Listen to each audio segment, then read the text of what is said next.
पाक सल्लल्लाहु ताला अलैहि वसल्लम सर के बालों से लेकर पाँव के नाखूनों तक सिरापा रहमत। सिर्फ हुजूर सल्लल्लाहु अलैहि वसल्लम रहमत की एक सिफ्त से मुत्तसिफ नहीं, बल्कि वजूद ही रहमत है। सारा वजूद ही रहमत। हज़रत आयशा सिद्दीक़ा रदी अल्लाह ताला अन्हा ने अर्ज़ की, या रसूल अल्लाह सल्लल्लाहु अलैहि वसल्लम, कल आप एक शख्स को डांट रहे थे। अगरचे हुजूर अपनी ज़ात के लिए किसी को डांटते नहीं, कोई अल्लाह की हदों को तोड़ता था तो महबूब नाराज़गी का इजहार फरमाते थे। या रसूल अल्लाह सल्लल्लाहु अलैहि वसल्लम, आप डांट रहे थे। तो हुजूर ने फरमाया, आयशा फिक्र न कर, मैंने अपने रब से दुआ मांग ली है कि या अल्लाह, अगर मैं अपने उम्मती को कभी डांट भी दूं तो इतना सवाब देना जितना तो उसे फ़र्ज नमाज का सवाब देता है। तो महबूब पाक सल्लल्लाहु ताला अलैहि वसल्लम का जमाल और जमाल दोनों उम्मत के लिए रहमत। हुजूर का मुस्कुराना भी रहमत है, और कभी आंखों से आंसुओं के कतरे निकल जाएं तो वो भी रहमत ही रहमत। इसलिए फरमाया, मेरा यहाँ मौजूद रहना भी रहमत है तुम्हारे लिए, और कब्र में जाना भी रहमत है। सिरापा रहमत है हुजूर का वजूद। एक जुमला अगर कहूँ तो शायद बात सिमट जाए। हुजूर ने गर्दने झुकाना पसंद नहीं किया, इज्जतें देना पसंद फरमाया है। हम बड़े राजी होते हैं सड़क पे चलते चलते किसी आदमी की मोटरसाइकिल किसी आदमी की गाड़ी के साथ अगर टकरा गई, तो अगर तो वो झगड़ा करने लगा तो फिर तो वो ताकतवर है, और अगर उसकी जुबान से ये निकल गया ना कि मुझसे गलती हो गई, तो फिर जो उस शख्स का हाल होता है वो देखने वाला होता है। अगर वो मुज़ाहमत करता है तो फिर हालत ये है कि नहीं, इसमें भी कोई दमखम है। और अगर उसकी जुबान से ये लफ्ज़ निकल गए कि ये मुझसे गलती हो गई, मैं भूल गया था, तो कहता तू सड़क पे चढ़ा क्यों था? अगर भूलना था तो तू आया क्यों था? फिर तू पहुंचा क्यों? हमारे यहाँ लोग गर्दनें झुकाकर सामने वाले को शर्मिंदा करके उसकी कमजोरी को तलाश करके खुश होते हैं। जो आदमी किसी की चार बातें सुन ले तो वो सुनाने वाला कहता है, देखो ना मैंने सुनाई है ना फिर चार बातें, अब चुप कर गया। हालांकि ये तेरी गलत फहमी है, सुनने वाला तो इससे ज्यादा अक्लमंद है, लेकिन उसको अल्लाह ने जो तबीयत दी है उसकी नफासत पसंद नहीं करती तुझे तुर्की बतुर्की जवाब दिया जाए। उसकी तबीयत, कुछ लोग ऐसे होते हैं जिनका मिजाज नहीं होता, वो लोगों के नीचे उतरकर बात करना नहीं चाहते, वरना इट सेठ ते पखड़ा कुआर गंदल असी और भी बूटियां जानने, हर्ज नहीं, पता है।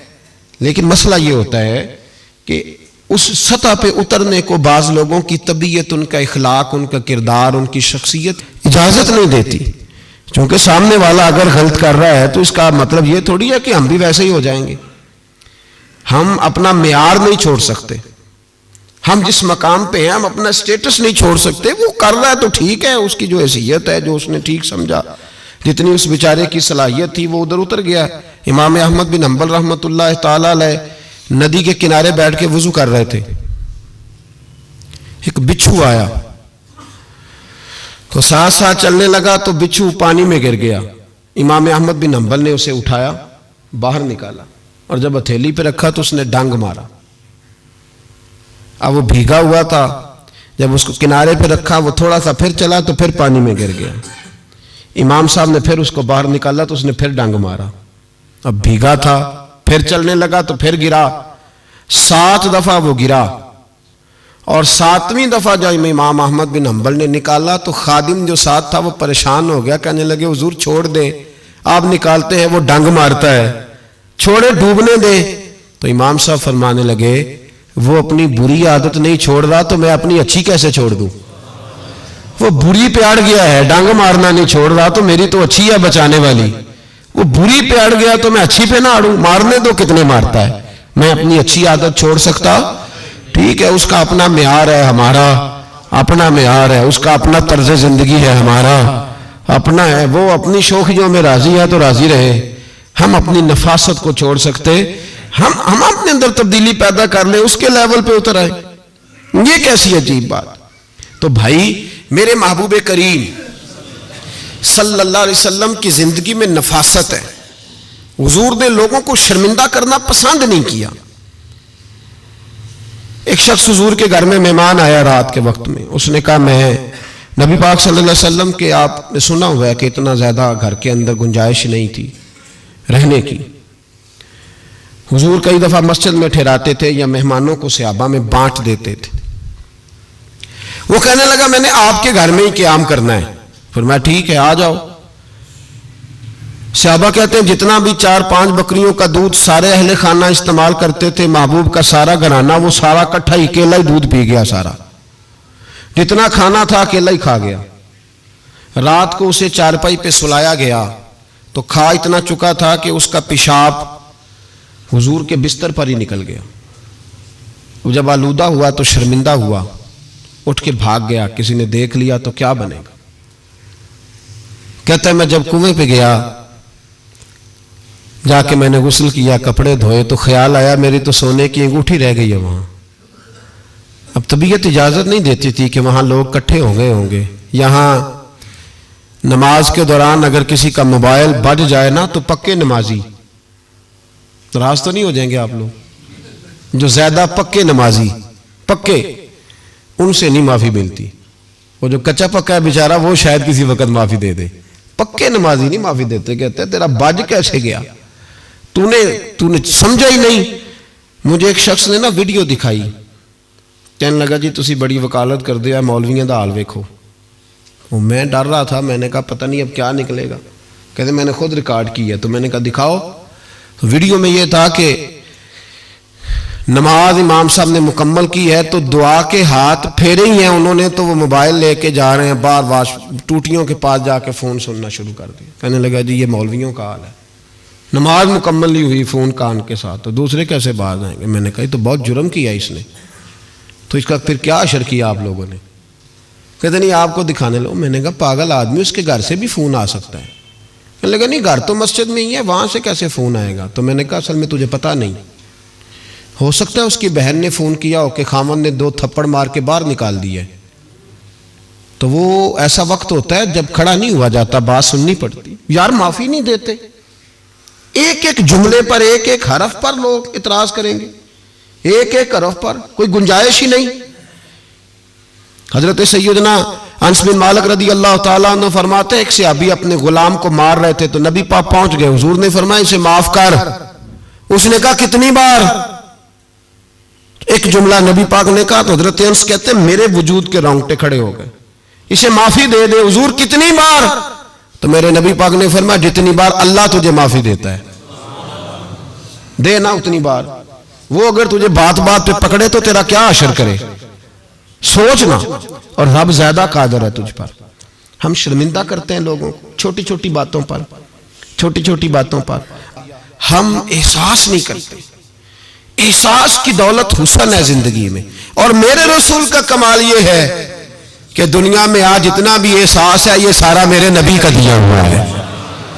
एहसास जितना भी इस वक्त है ये सारा मेरे रसूल का अता करता है। अब मेरे आला हज़रत फरमाते हैं लोग दुनिया में गुजरते हैं ना, लोग गुजरते हैं तो वो जिधर जिधर से गुजरते हैं ना वो बस्तियां उजाड़ते जाते। बादशाह अरब के बस्तियां उजाड़ते थे। आला हज़रत फरमाते उनकी महक ने दिल के गुंचे खिला दिए।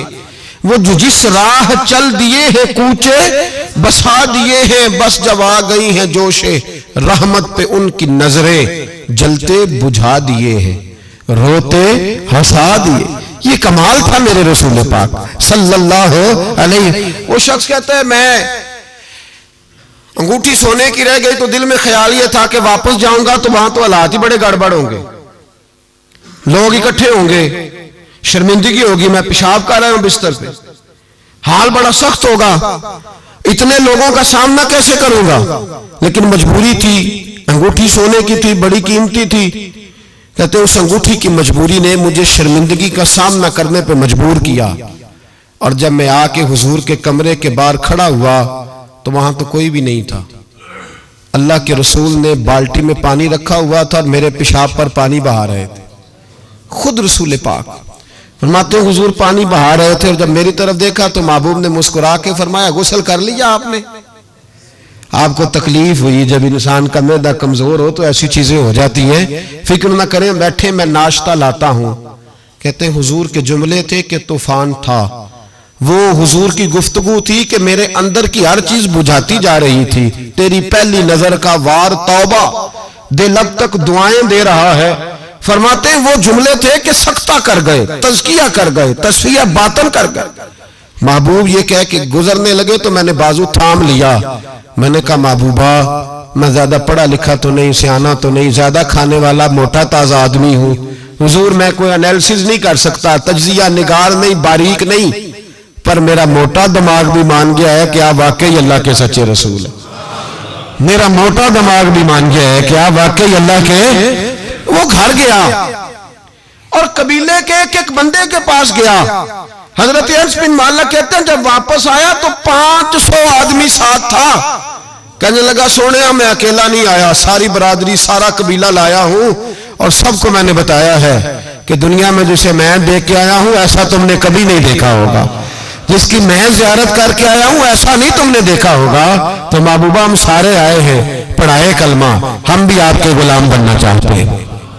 हम शर्मिंदा करके बड़े राजी होते हैं, बड़े राजी। लोग माफियां मांग रहे हैं, मिन्नतें कर रहे हैं, जनाब गलती हो गई। तो हुई क्यों?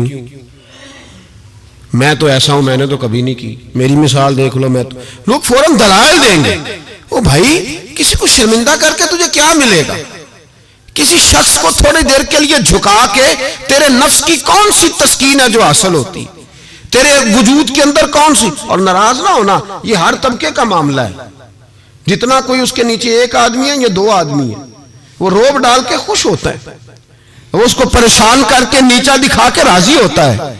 मेरे रसूल दुनिया में लोगों को नीचा दिखाने नहीं आए, इज्जतें अता करने आए, हुजूर बुलंदियां देने आए, नबी पाक ने वकार दिया।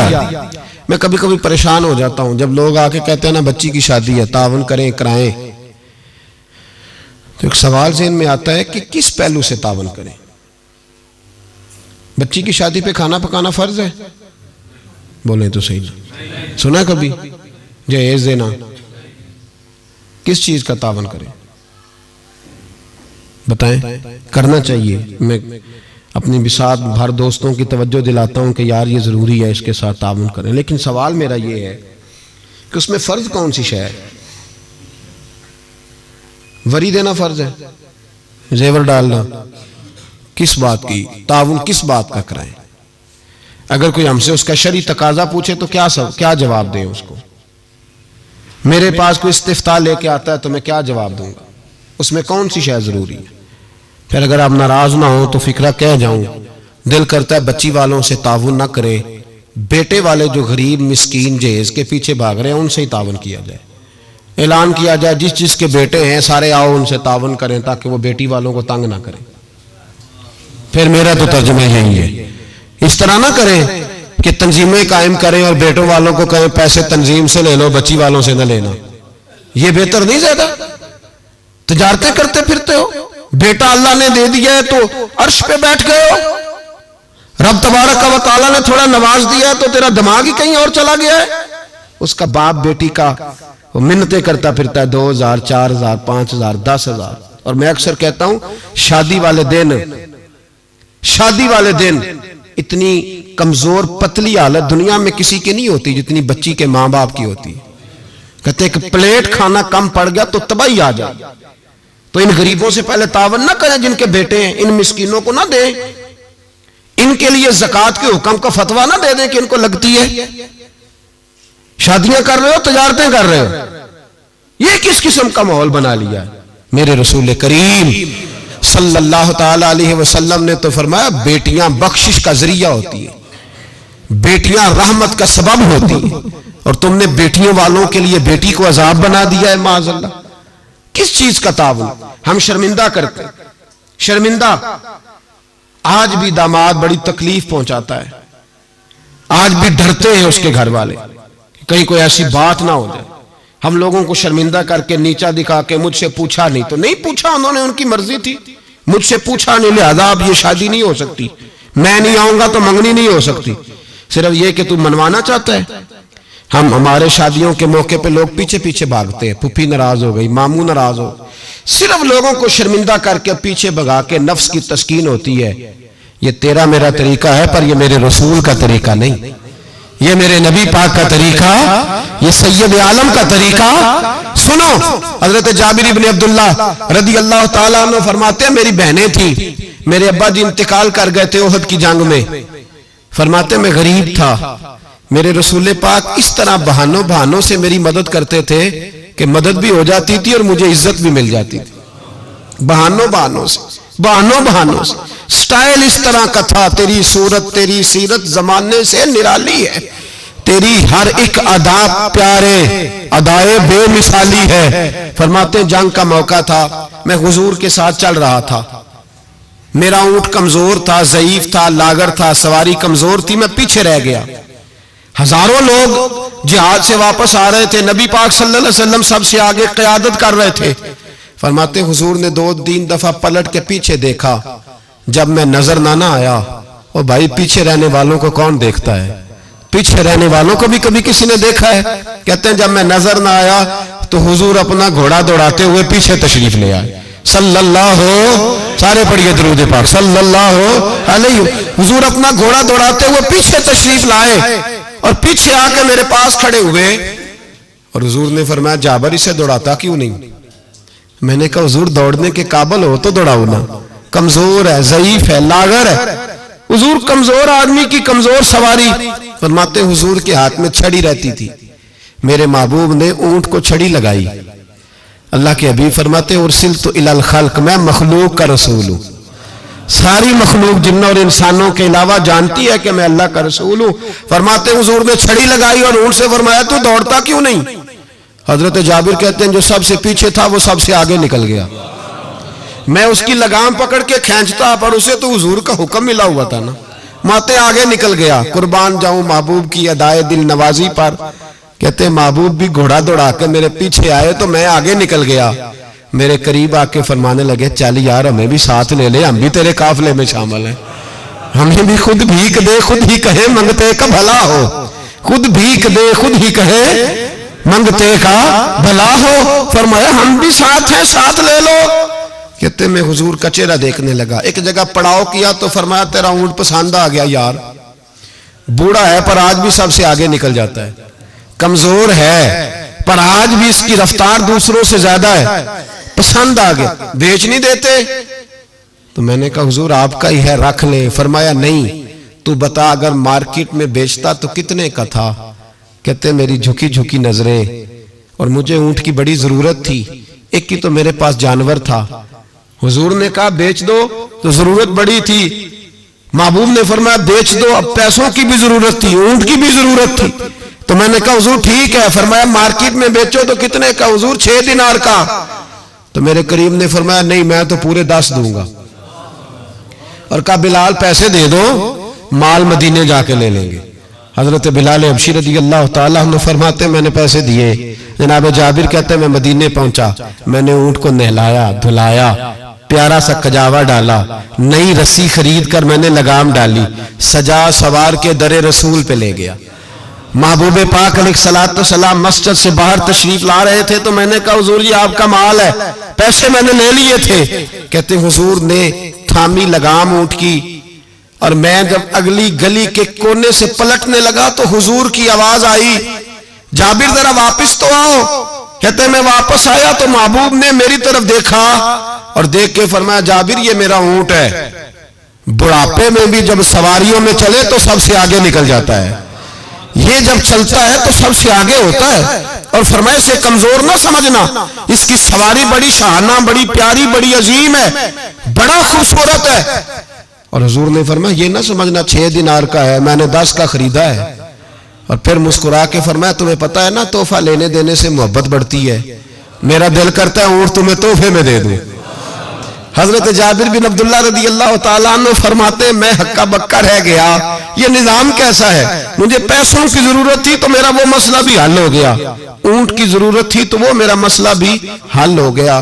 कहते ऊंट की लगाम गर्दन पे डाली और मैं चल रहा था और सारे रास्ते कह रहा था अल्लाह ने जैसा रसूल हमें दिया है, अल्लाह ने जैसा हबीब वो बोल पड़े बरेली के इमाम और कहने लगे सबसे औला हो आला हमारा नबी, सबसे बाला हो आला अपने मौला का प्यारा हमारा नबी, दोनों आलम का धूला हमारा नबी, जिसकी दो बूंद हैं कौसरों सलसबील है वो रहमत का दरिया हमारा नबी। और क्या खूबसूरत फिक्रा है, कहने लगे गमज़दों को रजा मुजदा दीजिए के है, जाओ जाके ऐलान कर दो, खुशखबरियां सुना दो, गमज़दों को रजा मुजदा दीजिए के है, बेकसों का सहारा हमारा। तो रसूल पाक अलैहिस्सलाम ने ताउन भी फरमाया लेकिन इज्जत का ख्याल भी फरमाया, नबी पाक ने नवाज भी दिया लेकिन लाइन में लगाकर रुसवाई नहीं। हुजूर किसी को शर्मिंदा नहीं करते। नबी पाक का तर्ज कलाम, तर्ज गुफ्तगू, तर्ज रहन सहन ये किसी शख्स की गर्दनें झुकाता नहीं था बल्कि ये गर्दनें उठाता था, ये लोगों को वकार देता था। हुजूर ने लोगों को इज्जतें दी, नवाजा हर आदमी। हमारा ये अकीदा तो नहीं ना कि सहाबा मासूम है या अहले बैत मासूम है, हमारा अकीदा या फरिश्ते मासूम है या नबी, बाकी हर शख्स में गलती की गुंजाइश है और लोग गलतियां करते भी थे। आप तारीख की किताबें खोल के देखें सारी, हुजूर ने फरमाया ये जो जुबैर बिन अवाम है ना मेरा सहाबी, ये मेरा तन्हाई का दोस्त है। फरमाया ये जो मेरा सलमान फारसी है ना जन्नत इसका इंतजार कर रही है। फरमाया ये जो मेरा मिकदाद है ना अल्लाह के फरिश्ते इस पर फख्र फरमाते हैं। फरमाया ये जो मेरा उस्मान गनी है फरिश्ते इससे हया करते हैं। फरमाया ये जो मेरा मौला अली है ना फरिश्तों में इसकी बड़ी धूम मची हुई है। ये जो उमर है शैतान इससे डरता है, और ये जो अबू बकर सिद्दीक है ये मेरी सारी उम्मत का इमाम है। इंसानों में कमियां भी तो होती हैं ना, लेकिन हुजूर आपको जब भी नजर आएंगे खूबियां बयान करते नजर आएंगे। ये तो नबी पाक सल्लल्लाहु अलैहि वसल्लम ने फरमाया कि आखिरी जमाने के अंदर ये कमियां पाई जाएंगी, लेकिन उन कमियों पर सजाएं हुजूर ने तादीबन बयान की, लेकिन आने वाली कौम की जो अजमतें नबी पाक ने बयान की, क्योंकि हुजूर इज्जतें देने आए। मेरे हुजूर ने सहाबा के बीच बैठ के फरमाया ये ना समझना जो आने वाले होंगे बिल्कुल निकम्मे होंगे, तुमने तो मुझे देख के कलमा पढ़ा है, तुमने तो डूबे हुए सूरज को पलटते हुए देखा है, तुमने तो चांद के दो टुकड़े होते देखे हैं, तुमने तो पत्थरों को कलमा पढ़ते देखा है, दरख्तों को सजदे करते देखा है। फरमाया तुम्हें एक बार मुबारकबाद, और जो मुझे बिन देखे कलमा पढ़ेंगे उन्हें 7 बार मुबारकबाद, उन्हें 7 बार मुबारकबाद। तो अजीज याद रखें हुजूर इज्जत देने आए। किसी शायर ने बड़ा खूबसूरत जुमला कहा था, उसने कहा था तूने हर शख्स की किस्मत में ये इज्जत लिखी और आखिरी खुतबे की सूरत में वसीयत लिखी। महबूब आपने वो जो खुतबा हुज्जतुल विदा पढ़े तो हर शख्स के लिए वसीयत लिखी, औरतों का ख्याल रखना, बूढ़ों का ख्याल रखना, दीन को फैलाना, गुलामों से हुस्ने सलूक करना। हुजूर सादत देने आए। नफासत पसंद मिजाज मेरे नबी पाक का, हर शख्स के लिए उसके मवाफिक हुजूर ने इज्जत रखी। कभी किसी शख्स की कमजोरी टटोल कर बयान नहीं फरमाई, बल्कि बुखारी शरीफ में नबी पाक ने फरमाया मुझे एक दूसरे के बारे में आके बातें ना बताओ, किसी की कमी का जिक्र ना मेरे साथ करना, मुझे बतानी हो तो खूबी बताना। फरमाया मैं तुम्हारी तरफ से अल्लाह के हुजूर दिल साफ लेके जाना चाहता हूँ, कोई बात ना बताओ। हुजूर ये जो हमारा पहलू है ना कि सामने वाला हमारे आमने झुके, मुल्ला रूमी एक बड़ी सख्त बात कहा करते थे। वो कहते थे फिरौन और नमरूद जितने पैसे नहीं, वरना बहुत सारे लोगों का खुदा बनने को दिल करता है। माज़अल्लाह कहते थे फिरौन और नमरूद जितनी हुकूमत नहीं, वरना बहुत सारे लोग दावा करते। हमारा वो जो मिजाज है ना प्रोटोकॉल का, वो जो तबीयत बनती जा रही है हमारी, और हम देखते हैं कि ये 2-4 आदमी, हम यकीन करें को किसी को कह दे सही फैसला तुझसे कराना है, फिर जो फैसला करने वाले का माहौल होता है वो देखने के काबिल होता है, फिर वो बेचारा ऐसे लगता है जैसे तार पे बैठ गया, फिर तो बदल गया, किसी को काम कह के तो देखे, बस उसकी जो हालत होगी वो ना काबिल बयान होगी, ऐसे जैसे इस वक्त दुनिया का सबसे पावरफुल हस्ती यही है। ऐसे ना करें अपने आप को। जब अल्लाह तबारक व तआला जितनी जिम्मेदारियां देता जाए उतना इंसान को झुकते जाना चाहिए, इसलिए कि मेरे नबी करीम सैयद आलम सल्लल्लाहु तआला अलैहि वसल्लम ने फरमाया जब तू अल्लाह की रिजा के लिए झुकेगा तो फिर अल्लाह तुझे इज्जतें अता फरमाएगा, फिर अल्लाह तुझे बुलंदियां और वकार दे। तो नबी करीम सल्लल्लाहु अलैहि वसल्लम ने शर्मिंदगी नहीं किसी शख्स की, बल्कि हुजूर ने प्यार किया, वारफ्तगी अता फरमाई, लोगों का ख्याल रखा। उनकी जहां जहां कमजोरियां थी उन कमजोरियों के बावजूद ख्याल रखा। आज लोग ताना देते हैं इस्लाम की सजाएं माज़अल्लाह बड़ी सख्त हैं, हाथ काट दो चोर के, गर्दन काट दो कातिल की, सख्त सजाएं। हम कहते हैं इस्लाम की अगर सजा सख्त है तो इस्लाम जो तफ्तीश करता है वो भी बड़ी सख्त है। इस्लाम जितना पस मंजर को देखता है इतना भी कोई कानून नहीं देखता। इस्लाम जितना बात की गहराई में उतरता है इतना भी दूसरा कोई उतर सकता नहीं। इस्लाम की सजाएं सख्त हैं, पर वो सजाएं जब नाफज होती है तो मुआशरे में अमन भी कायम होता है, लेकिन उसके जो पस मंजर है वो बड़ा अनोखा है। एक सहाबी हजरत अबाद बिन शर्जील रदी अल्लाह ताला अन्हु, वो कहते हैं कहत का दौर था मदीने में, हालात बड़े खराब थे, तो मैंने अपने पड़ोसी के बाग में चोरी कर ली। कुछ खजूरें और अंगूर मैंने खा लिए, कुछ मैंने अपनी चादर में छुपा लिए। जब बाहर निकल रहा था तो बाग का मालिक आ गया, उसने मुझे पकड़ के घसीटा भी, मेरा कपड़ा भी छीना, सख्त सुस्त भी कहा। फरमाते मैं इज्जतदार आदमी था, जब ये मेरी गलती साबित हुई तो बस मैं मर गया। मैं इस तरह लगे कि जैसे आज जिंदगी ना भी होती तो ठीक था। कहते मैं शदीद करब आजमाइश और तकलीफ के आलम में वो मुझे पकड़ के रसूलुल्लाह के दरवाजे पे ले गया। कहते नबी पाक के सामने जाके कहा हुजूर इसने चोरी की है। कहते मैंने महबूब का चेहरा देखा, हुजूर ने मेरा बाजू थामा और मेरी गर्दन पे थपकी दे के फरमाया तू चोर तो नहीं। कहते एक जुमले ने मुझे उठाया फर्श से और अर्श पे बिठा दिया। हुजूर ने फरमाया तू चोर तो नहीं, बता ये गलती क्यों हुई। ये अबू दाऊद शरीफ की रवायत है। क्यों गलती हुई? हजरत अबाद बिन शर्जील कहते हैं जब हुजूर ने थपकी दी ना, पहले तो मेरा हाल यह था कि जमीन फट जाए, आसमान टूट जाए, लेकिन जब हुजूर ने थपकी दी तो मैं रो पड़ा। मैंने कहा या रसूल अल्लाह बच्चे भूखे थे, बेटियां भूखी थी, बेटे भूखे थे। हुजूर अपनी तो मैं बर्दाश्त कर सकता, पर बच्चियां थी जब मैं रोटी मांगती थी तो मैं हुजूर में टूट जाता था। इससे 2 4 5 दफा उधार मांगा, इसने दिया। हुजूर मैं धोखा नहीं दे सकता, फरेब फराड नहीं कर सकता। या रसूल अल्लाह सल्लल्लाहु अलैहि वसल्लम उधार मांगा, कुछ देर लोगों ने दिया, फिर नहीं देते थे, मजबूर हो गया।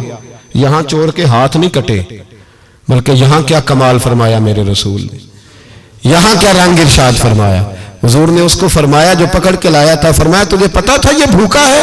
हुजूर पता था। तो फरमाया तूने रोटी क्यों नहीं खिलाई? तुझे पता था ये नंगा है? हुजूर पता था। तो कपड़ा क्यों नहीं दिया? अब हुजूर सजा देने लगे तो फरमाया चल अब सजा ये है कि 2 ऊंट माल के भर के इसे दे, और देखना आइंदा भी इसका जरूर ख्याल रखते रहना। जहां मुजरिम को मिलती हैं जजाएं भी अताएं भी, मदीने में जो लगती है अदालत हो तो ऐसी हो, मदीने में जो लगती है अदालत हो तो ऐसी। और आला हज़रत फरमाते जब हाकिम से छुपा करते हैं या इसके सिवा, तेरे दामन में छुपे चोर अनोखा तेरा।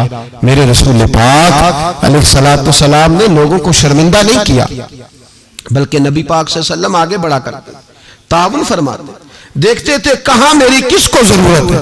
और हुजूर सैयद आलम सल्लल्लाहु अलैहि वसल्लम के पास जाके कोई शख्स ये नहीं महसूस करता था कि पता नहीं ये क्या करेंगे, पता नहीं इनका लबो लहजा क्या होगा, ये किस तरह से बात करेंगे, कैसे चीज आगे बढ़ेगी। भाइयों अपने किरदार में वो रानाई पैदा करें, वो खुशबू पैदा करें, वो मिठास पैदा करें कि लोग आपके करीब आना पसंद करें, लोग आपको अपनी बात सुनाना पसंद करें। बनु आराश कबीले का एक शख्स आया नबी करीम की बारगाह में। किस तरह आया मेरा पास मंजर सुनिएगा। वो कहता है मैं छोटा सा बिजनेसमैन था, तो मैं ना थोड़ा थोड़ा काम करता था। मैं मक्के के दाएं बाएं जो गांव थे, बनु आराश एक कबीला था, तो उस गांव से मैं 2 4 जानवर खरीदता, मक्के ला के मैं 1 2 दिनार नफा लेके बेच देता। व्यापारी कहते हैं हम अपनी जुबान में। तो कहते मेरा ये कारोबार था।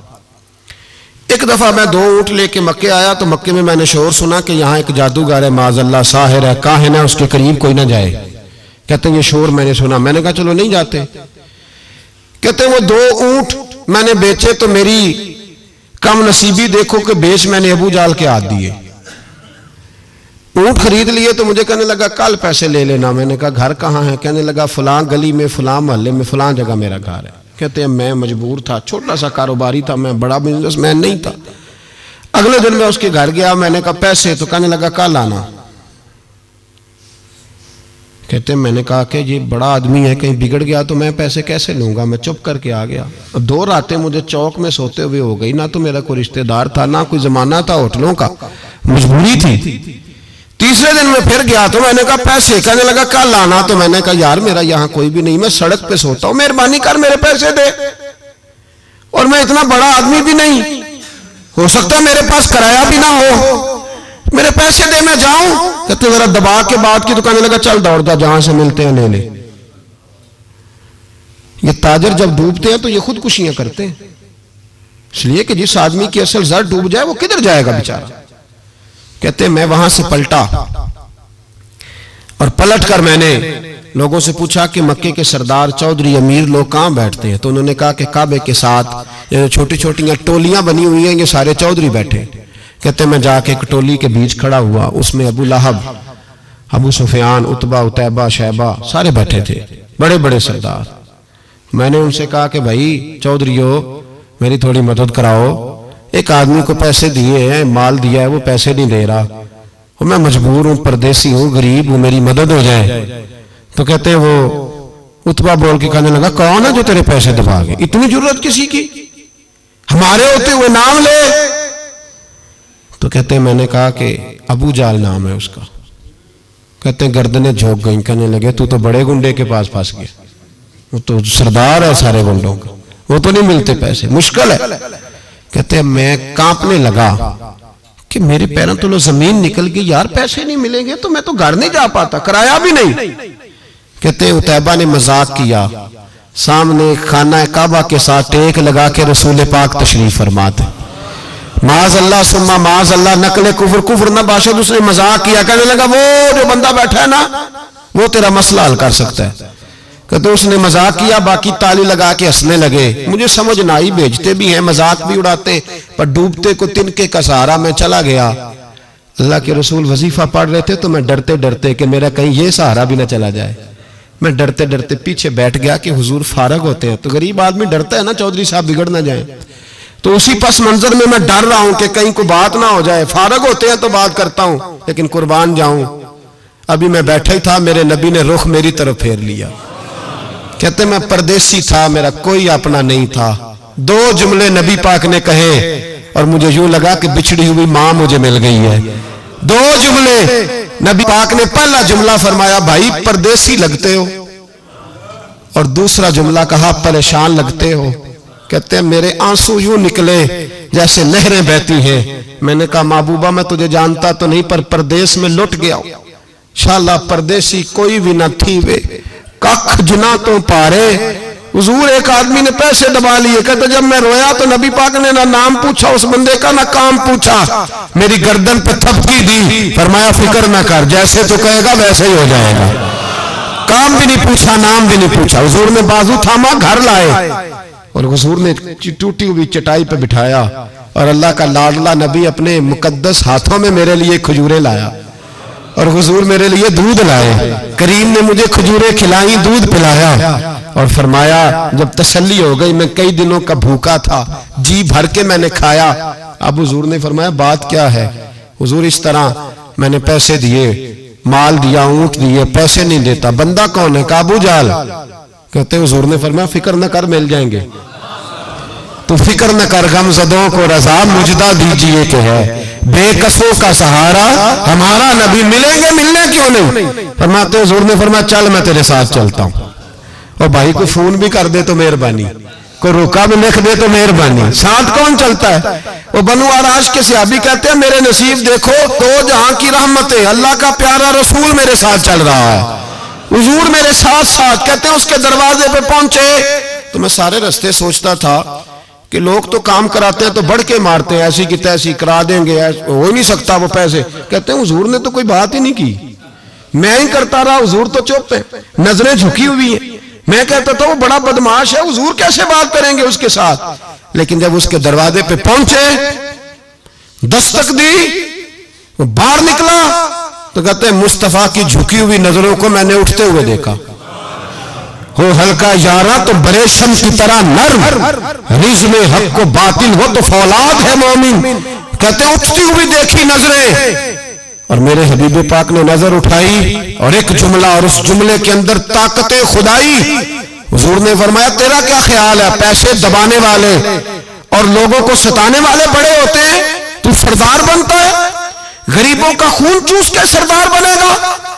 इन बिचारों पे जुल्म करके ला इसके पैसे ला। कहते हैं उसकी टांगे कांपने लगी, कहने लगा जी मैं अभी लाया। उधर से उतबा ने बंदा भेजा, कहने लगा पता तो करो, पीछे जाओ तो सही बनता क्या है। वो जासूस भी खड़ा है चौक, अभी लाया जी मैं। फटाफट पैसे लाया। बनु आराश के कबीले के वो सहाबी कहते हैं नबी पाक अलैहिस्सलाम ने पैसे मुझे दिए और फरमाया अबू जाल तेरी आइंदा शिकायत ना आए। कहने लगा जी नहीं आएगी।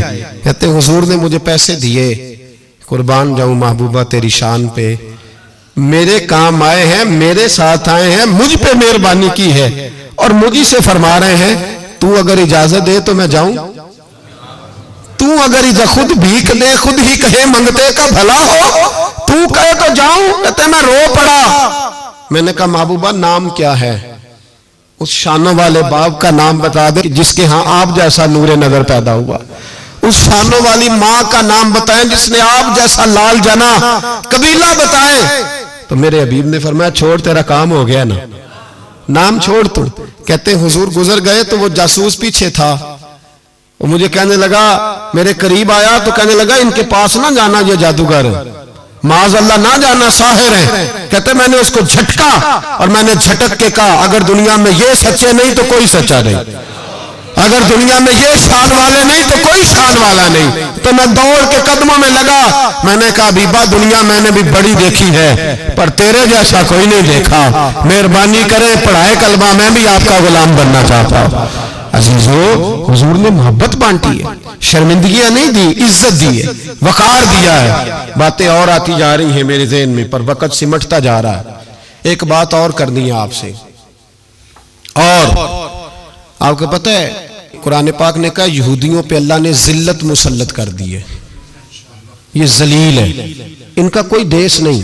ये जहां इन्होंने कब्जा किया हुआ ना फलस्तीन में, ये कब्जे की जगह है और एक मुट्ठी भर मुल्क है, शायद 60-70 लाख आबादी हो इसराइल की।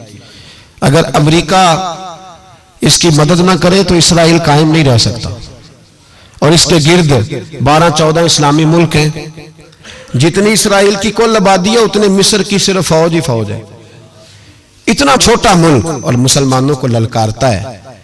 मजबूरी यह है कि हम जब अमेरिका के बारे में बात करते थे तो लोग कहते थे मौलाना वो जो आपकी गाड़ी का टायर पंक्चर हुआ है वो भी अमेरिका ने कराया है, मजाक करते थे। मुझे कुछ लोग पिछले दिनों कहने लगे साहब जी आप ऐसे ही बातें करते हैं, अमेरिका का तो हमसे प्यार है। तो मैंने कहा बिल्कुल है, उस तरह का जिस तरह का बकरे का कसाई के साथ होता है और कसाई का बकरे के साथ होता है। उसे चारा भी देता है, पानी भी देता है, ताउन भी करता है, लेकिन जब वक्त आता है तो छुरी भी फेरता है। यही प्यार अमेरिका का आपके साथ। वो जल्जलों पे ताउन भी करते हैं और जब वक्त आता है तो छुरी भी फेरते हैं। बैतुल मुकद्दस मस्जिद अक्सा मामूली जगह नहीं। हुजूर ने फरमाया 3 सफर करो तो समझना हम इबादत कर रहे हैं। कौन कौन से? फरमाया अगर बैतुल्ला जाओ तो इबादत समझ के जाना, मस्जिद नबवी की तरफ जाओ तो इबादत है, और मस्जिद अक्सा की तरफ जाओ तो ये भी इबादत है। और फरमाया मस्जिद अक्सा में जिसने एक नमाज पढ़ी उसे 25,000 नमाजों का सवाब मिलेगा। और मेरे रसूल पाक ने ये वो मस्जिद है जिसके साथ मिराज शरीफ जुड़ा हुआ है। कुरान पाक ने कहा कि इस मस्जिद में सुभान अल्लाह असरा बिअब्दिही लैला मिनल मस्जिदिल हराम इलल मस्जिदिल अक्सा। मुसलमानों कुरान कहता है कि तुम्हारे मिराज की शान रसूल पाक की मस्जिद अक्सा से जुड़ी है। जिस महबूब को रब मिराज कराए तो मस्जिद अक्सा में ला के कराए। वो जगह मामूली जगह है, वो मामूली जगह है। मस्जिद अक्सा नबी पाक ने वहां नबियों की इमामत कराई। 17 महीने उस मस्जिद की तरफ मुंह करके तेरे और मेरे रसूल ने नमाजें पढ़ी। छोटी जगह है और पूरी दुनिया का मुसलमान इसे चाहिए शर्म से गड़ जाए। एक अमेरिका का सदर बोल के कहता है कि इसराइल को इजाजत है उसे दारुल हुकूमत बनाए, और मुसलमान हुक्मरान बयान दे रहे हैं जालिमों लुटेरो तुम अपनी अपनी सियासतें चमकाने के लिए पहले एक दूसरे को गालियां देते हो, फिर इकट्ठे बैठ जाते हो नंबरिंग करने के लिए। तुम दीन के इस मसले में सारे इकट्ठे क्यों नहीं बैठे? सारे पाकिस्तान के सियासतदानों को, उलमा और मशाइख को चाहिए था एक पेज पे इकट्ठे होते, इकट्ठे बैठ के एक बयान ही दे देते, एक बात ही कर देते। फिर मेरा सलूट है तुर्की के सदर को, फिर मेरा सलूट है तुर्की के सदर को। उसने बहुत अरसा पहले कहा था मस्जिद अक्सा मेरी ख्वाब में आई थी और रो के कहती थी आए मुझे कोई सलाहुद्दीन अयूबी का मानने वाला, कोई आए मुझे बचाए। कहते मेरी ख्वाब में आई थी और रोती थी, कहती थी कोई आए। और एक शायर ने कहा मस्जिद अक्सा नबी पाक को भी बुलाती है, कहती है एक बार फिर तैबा फलस्तीन में आ, रास्ता देखती है फिर मस्जिद अक्सा तेरा, एक बार फिर से तैबा से फलस्तीन में आ, रास्ता देखती है फिर मस्जिद अक्सा तेरा। कोई बोला नहीं इतना मुकद्दस मकाम, छोटे छोटे बयान, कहीं इकट्ठे हो जाओ, मैं बताता हूं तुम्हें मसले का हाल क्या है। मैं बताता, दो काम करो, एक काम वो करो जो हजरत सलमान फारसी ने किया था। सुनो सुनो हाल सुनो मसले का, मैं छोटा आदमी हूं पर हाल सुनो मसले का। जिंदगी में एक काम मुसलमान कर ले, जट बन के, भट्ट बन के, राई बन के, पाकिस्तानी, मिस्री, सऊदी बन के बड़ा जी लिया। एक काम वो करे जो हजरत सलमान ने किया था। जब एक काफिर ने पूछा आपका नाम क्या है, तो फरमाया मेरा नाम इस्लाम है। बोलिए सारे मेरा नाम है। कहा तुम्हारे बाप का नाम, फरमाया इस्लाम। दादा का नाम, का इस्लाम। परदादा का नाम, बाजू तेरा तौहीद की कुव्वत से कवी है, इस्लाम तेरा देश है तो मुस्तफवी है। एक काम वो करो जो हजरत सलमान ने किया था। काफिर जब पूछे तो कहो हम सारे इस्लाम हैं, हम सारे क्या हैं, हम पहले मुसलमान हैं, बाकी बाद में कुछ और चीज। दूसरा काम वो करो जो हजरत अमीर मुआविया ने किया था। सुन लो ये हाल है इस मसले का। सुनो हजरत मौला अली शेर खुदा रदी अल्लाह ताला अन्हु और जनाबे अमीर मुआविया की जंग हो रही थी, लड़ाइयां हो रही थी, इख्तलाफात थे, फौजें बैठी थी। हजरत मौला अली और जनाबे अमीर मुआविया की जंग हो रही थी। तो रूम के बादशाह ने, ईसाई बादशाह ने हजरत अली को खत लिखा कि मैं तेरे ऊपर हमला करने वाला हूं। खत लिखा ना हजरत अली को, तो जवाब हजरत अमीर मुआविया ने दिया। चाहिए था ना मौला अली जवाब देते, हजरत अमीर मुआविया बोले और बोल के कहने लगे और रूम के कुत्ते, हम घर में जितना मर्जी लड़े, ये ना समझना तू अली पे हमला करेगा तो मैं तमाशा देखूंगा। फरमाया तो अली पे हमला कर तो सही, अली सिपा सलार होगा और अमीर मुआविया उसका सिपाही होगा। घर में जितना मर्जी लड़े पर रसूलुल्लाह के नाम पे हम इकट्ठे हो जाया करते। ये रसूलुल्लाह का दीन है, इस पे हम इकट्ठे हैं, यकजान हैं। फरमाया अली सिपा सलार होगा और अमीर मुआविया सिपाही होगा, इकट्ठे निकलेंगे और कुफर को बताएंगे कि अगर तुम मुसलमानों की तरफ देखोगे फिर हम यकजान हैं, फिर हम बोलिए फिर हम गुंबद खजरा के साए तले एक हैं, एक हैं, एक थे और एक रहेंगे। इसलिए ये दो काम अगर मुसलमान करें, दो काम ठीक है, इख्तलाफ हो गए, बड़ा कुछ हो गया, लेकिन उनसे कहें कि जब तुम आओगे तो फिर हमें लहदा लहदा नहीं पाओगे, फिर हमें तुम इकट्ठे पाओगे, इकट्ठे मैदान में निकलेंगे। और कोई इतनी लंबी चौड़ी बात नहीं, मैं क्या करूं, मेरा तो आइडियल बनता जा रहा है तैयब उर्दगान। अजीब बात है ना कि उसके पास एटमी ताकत आपसे कमजोर है, आपकी तगड़ी है। उसके पास जो फौजी ताकतें हैं वो अपनी जगह पर, आपकी फौजी ताकतों का लोहा मानती है दुनिया। लेकिन फिर मुझे कहने दो ना, मैदान में बंदा एटमी ताकत से नहीं लड़ता, ईमान की कुव्वत से लड़ता है। और बोल उठा है ना, क्या कर लिया उसने अपनी पार्लियामेंट से खिताब किया है, मुतालबा है, उलमा से गुजारिश है, मशाइख से गुजारिश है, हर मकतबा फिक्र के आदमी से गुजारिश है, उलमा और सियासतदानों से अपील है कि पार्लियामेंट का मुश्तरका इजलास बुलाएं, मुश्तरका, उसमें हर सियासी जमात का लीडर बैठे और इकट्ठे बैठ के उनको ये मैसेज दे कि बाजू तेरा तौहीद की कुव्वत से कवी है, इस्लाम तेरा देश है तू मुस्तफी। और उनको बताएं कि हजारों कौमें वजूद में आई, दहर में खुश्क तर के रिश्ते से हमने बुनियाद दोस्ती रखी, याद खैरुल बशर के रिश्ते से।